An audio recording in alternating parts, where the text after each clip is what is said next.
আসসালামু আলাইকুম ওয়া রাহমাতুল্লাহ। প্রিয় দর্শক, আশা করি সবাই ভালো আছেন। আমি মোহাম্মদ খায়রুল ইসলাম টিভির পক্ষ থেকে সবাইকে আন্তরিক শুভেচ্ছা ও ভালোবাসা রইল। তো আজকে 13ই অক্টোবর রোজ সোমবার আমরা কিন্তু চলে আসছি সেই নাজিপুর বাজার, গুরুদাসপুর নাটোর ধানের বাজারে। তো ধানের বাজারে আসলে নাজিপুর যখন ভরা মৌসুম থাকে তখন আমরা কিছু ধান দেখতে পাই, সে তুলনায় কিন্তু এখন একেবারেই ধানের পরিমাণটা খুবই কম দেখি এবং খুবই কম। তো কালকে আমি চেষ্টা করবো ইনশাল্লাহ ধামাইজ এবং চাষকর বাজারের দুই জায়গায় ভিডিও দিতে ইনশাল্লাহ চেষ্টা করব, জানি না কতটুকু হবে।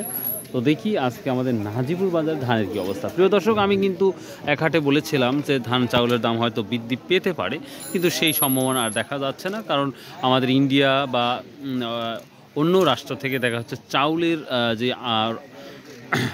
রপ্তানিটা হচ্ছে, আমদানিটা হচ্ছে, সে তুলনায় দাম আর বাড়ার সম্ভাবনা খুবই কম। তারপরে যদি কোনো তথ্য পান আপনারা অবশ্যই জানাবেন, কারণ চাউলের দাম যদি না থাকে তাহলে ধানের দাম অটোমেটিক কমবে, এটাই স্বাভাবিক। কারণ আমরা বিভিন্ন নিউজে তথ্য পেয়েছি যে চাউল আমদানি হচ্ছে, সেই ক্ষেত্রে চাউলের বেচা কেনা তুলনামূলক অনেক কম, সে কারণে ধানের অবস্থাও খারাপ। এক বস্তা করে ধান আসতেছে 29। কী দাম বলছে? 1300 না 1350? 1330 করছে না।